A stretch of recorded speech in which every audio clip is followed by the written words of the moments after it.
Hey everybody, welcome back. It's Delaina. It's been a very, very sad couple of days. Not only is today 9/11, it was the tragic, tragic assassination of Charlie Kirk yesterday, which I thought was just absolutely just devastating. Any which way you look at it is absolutely horrible. My heart breaks for him and his family, his wife, his children, his parents, his brother, sister, everything. It just really breaks my heart. He apparently, it's just after 6 o'clock my time, he just touched down here in Phoenix about an hour ago with his wife and kids. I guess his Shady Vance brought his body here back to Phoenix. And it's just so devastating, just absolutely heartbreaking, devastating. And for today to be 9/11 on top of everything else is just horrific. So I just wanted to talk a little bit about that.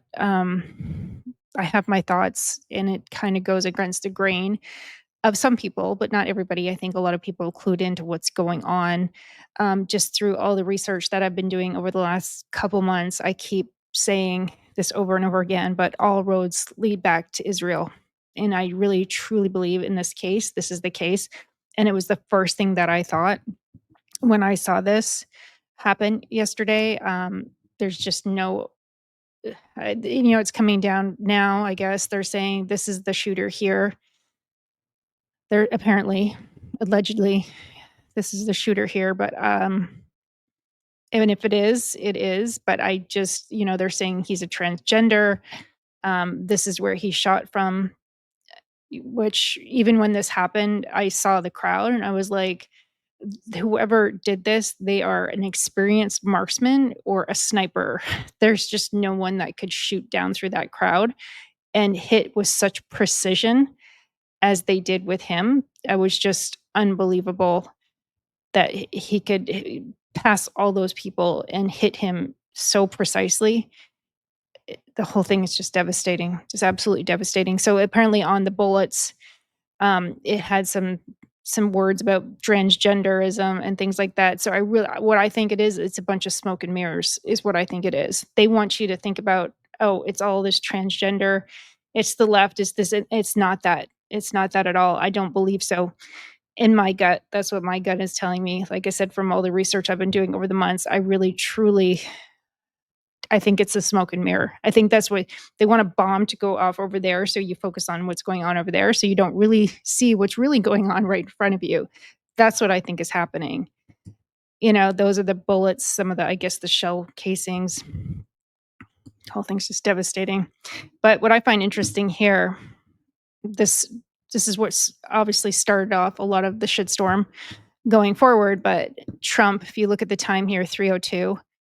We must all pray for Charlie Kirk, who has been shot. A great guy from top to bottom. God bless him. At the exact same time, Benjamin Netanyahu praying for Charlie Kirk. You know, and this, I love Ian Carroll. That's a guy that does his research. I love that guy.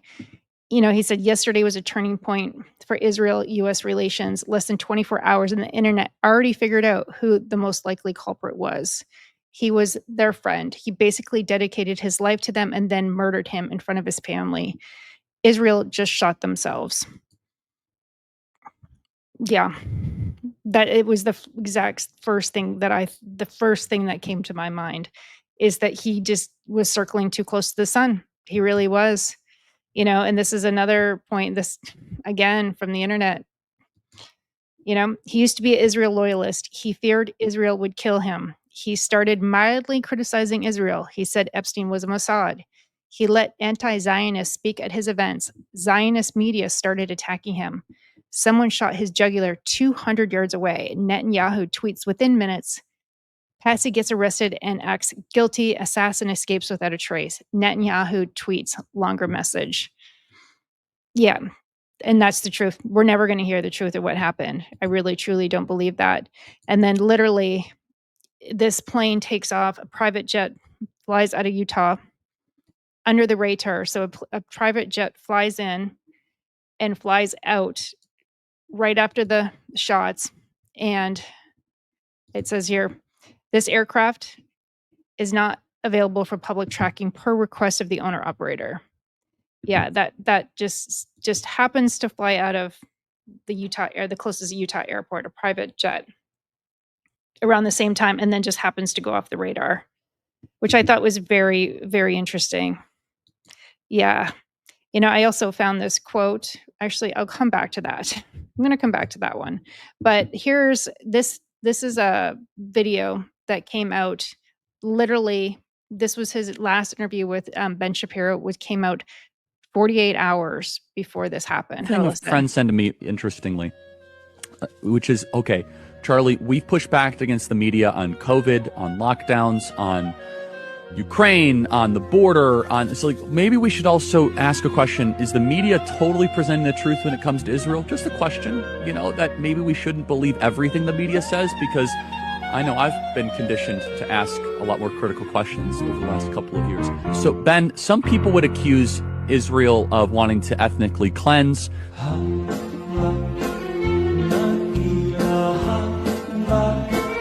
Charlie Kirk was murdered, speaking truth and defending freedom, a lion-hearted friend of Israel who fought the lies and stood call for Christian civilization. I spoke to him on only 2 weeks ago and invited him to Israel. Sadly, that visit will not take place. We lost an incredible human being. His boundless pride in America and his valiant belief in free speech will leave a lasting impact. Rest in peace. Benjamin Netanyahu. And I also had this other from him, another video from him that speaks to it as well. He was really questioning Israel. He was literally flying too close to the sun. Have a listen here. Story, I still have the same gut instinct that I did initially. I find this very hard to believe.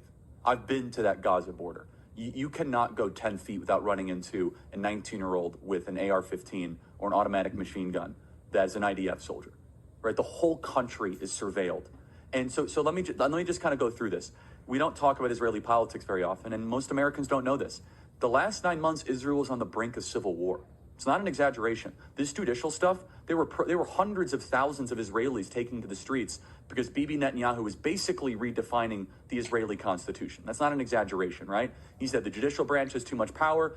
There were protests planned this week against Netanyahu, where they anticipated tens of thousands of people to take to the streets. That's all gone, Patrick. Netanyahu now has an emergency government and a mandate to lead. I'm not willing to go so far that saying that Netanyahu knew or there was intelligence here, but I think some questions need to be asked. Was there a stand down order? Was there a stand down order?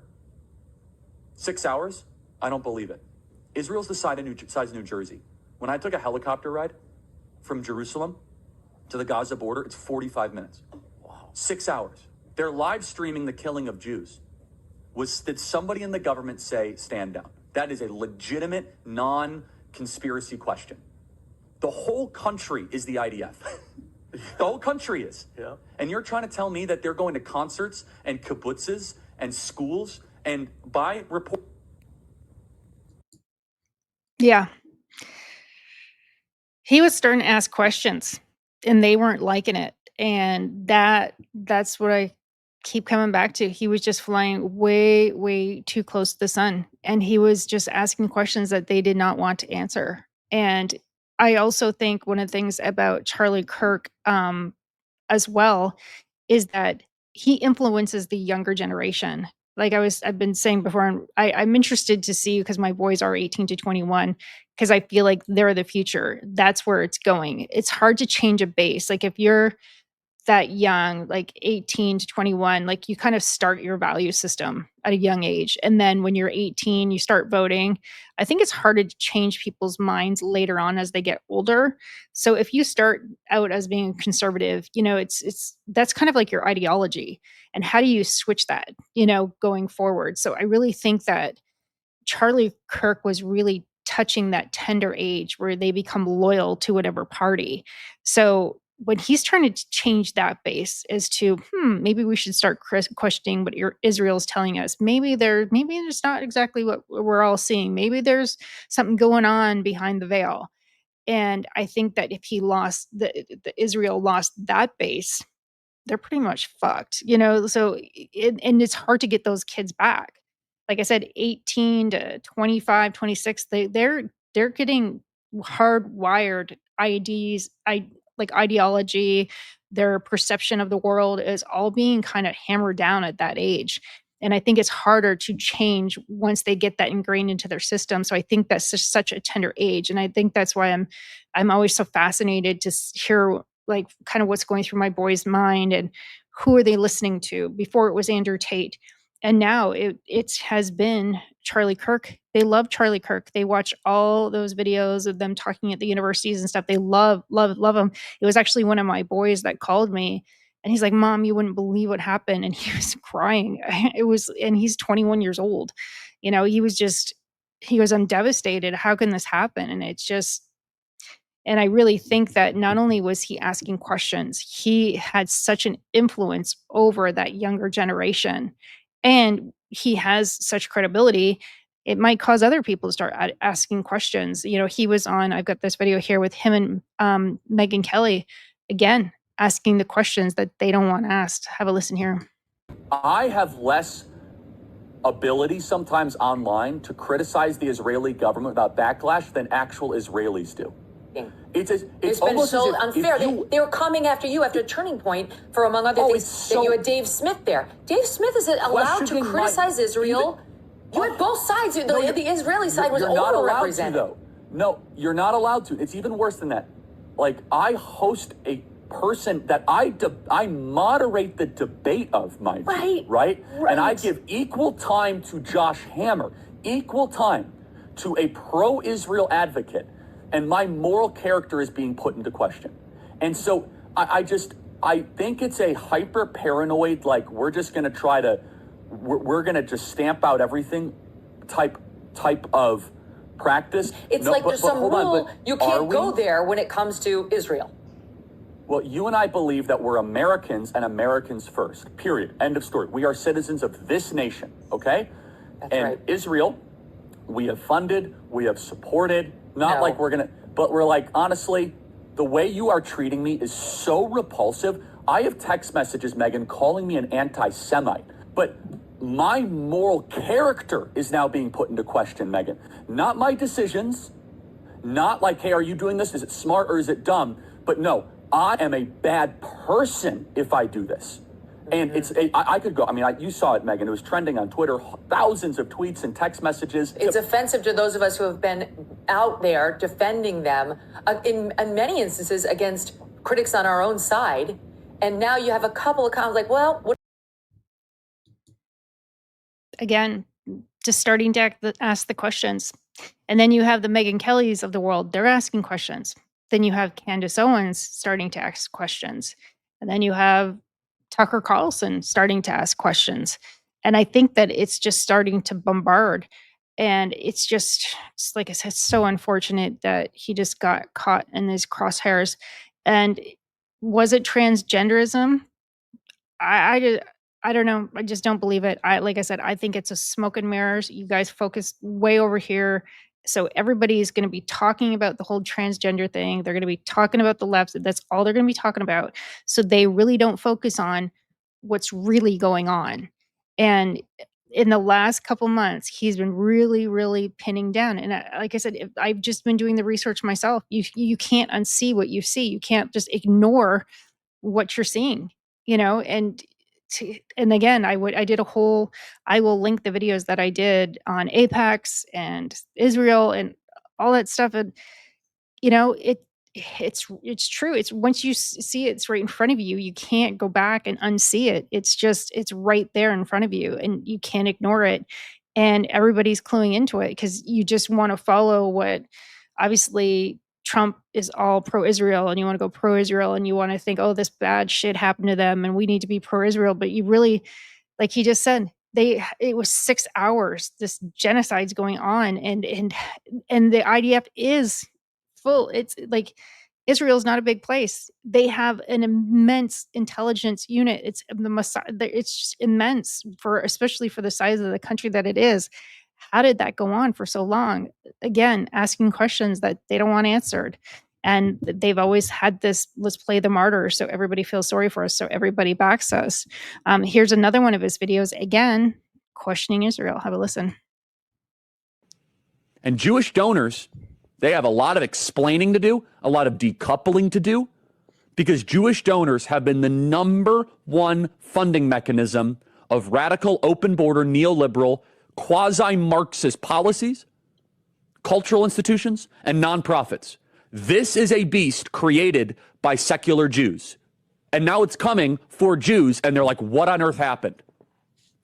And it's not just the colleges. It's the nonprofits, it's the movies, it's Hollywood, it's all of it.